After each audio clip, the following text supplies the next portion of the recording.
Are you struggling with eyeliner? क्या आपका भी आईलाइनर कभी सही नहीं लगता है और हमेशा टेढ़ा, मोटा या ख़राब हो जाता है या स्मज हो जाता है? तो ये वीडियो आपके लिए है। So today I am going to teach you 3 super easy eyeliner steps that every beginner can do at home. So let's get started. Assalamualaikum to everyone and welcome back to my channel. First let's talk about के beginners को कौन सा eyeliner use करना चाहिए। So I highly recommended के beginners को हमेशा marker eyeliner का इस्तेमाल करना चाहिए। It's the easiest to control. So the first step is to making a dots. आपने डॉट्स लगाने हैं अपनी लैश लाइन के बिल्कुल साथ। लैश लाइन के ऊपर आपने मार्कर को रखना है और इस तरीके से डॉट्स लगाने हैं। थोड़ा सा टेढ़ा रखें मार्कर को आपकी लाइन के हिसाब से, लैश लाइन जो है उसके हिसाब से थोड़ा सा टेढ़ा रखें और डॉट्स लगाएं बारीक से। जैसे हम बचपन में ट्रेसिंग करते थे, हमने सेम वही करना है। हमने डॉट्स लगाने हैं बिल्कुल इस तरीके से। ओके तो भाई द सेकंड स्टेप इज़ कि जो डॉट्स आपने लगाए हैं उनको आपस में आपने कनेक्ट कर देना है और एक बारीक सी लाइन क्रिएट कर लेनी है। शुरू में आपने बारीक रखनी है और अगर बाद में आप चाहें तो आप उसको मोटा कर सकते हैं। It's up to you. अच्छा, अगर आपका यहाँ पर आईलाइनर लगाते वक्त हाथ कांपता है तो आपने एक टेबल लेनी है जिसके सामने मिरर हो।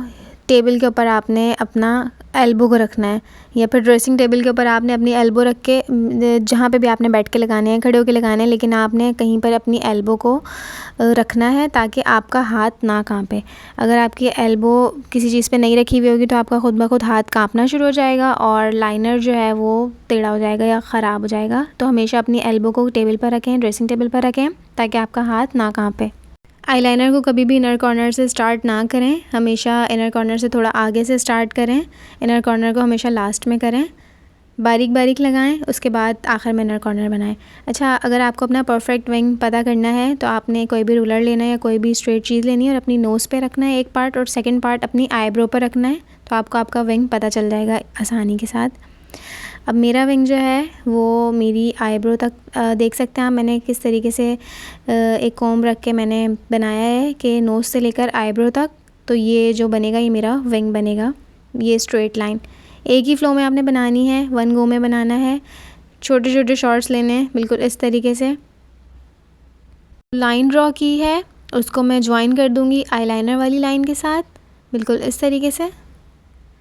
अब इसको हमने नीट कर लेना है, जहाँ पर भी आपको वाइट पार्ट नज़र आए उसको आपने कवर कर लेना है। कोई भी वाइट नज़र नहीं आना चाहिए, पूरा फुल ब्लैक आईलाइनर नज़र आना चाहिए, तो ही साफ़ सुथरा परफेक्ट विंग आईलाइनर लगता है।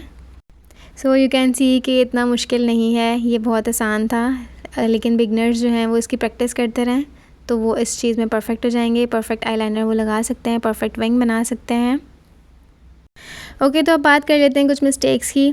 आपने कभी भी एक झटके में लाइन नहीं खींचनी है, हमेशा छोटे छोटे स्ट्रोक्स लगाने हैं, आराम से लगाना है और नीचे नहीं देखना है, मिरर में सामने देखकर लगाना है और अपने हाथ को, अपनी एल्बो को ड्रेसिंग टेबल पर रख के फिर लगाना है। अगर लाइनर ख़राब हो जाए या विंग ख़राब हो जाए तो डोंट पैनिक, आपने माइसेलर वाटर रखना है या मेकअप रिमूवर रखना है और कॉटन बड की हेल्प से उसको हल्के हल्के हाथ से रिमूव कर देना है और जो मेकअप आपका हटेगा उसके बाद आपके ब्रश पे जो भी रिमेनिंग प्रोडक्ट लगी होगी उसको आपने लगा लेना है ताकि वो बिल्कुल स्मूथ हो जाए। और एक बड़ी गलती ये हम करते हैं कि हम दोनों आइज़ को एक साथ शुरू करते हैं, तो पहले एक आई को कंप्लीट करना है फिर सेकेंड आई को शुरू करना है।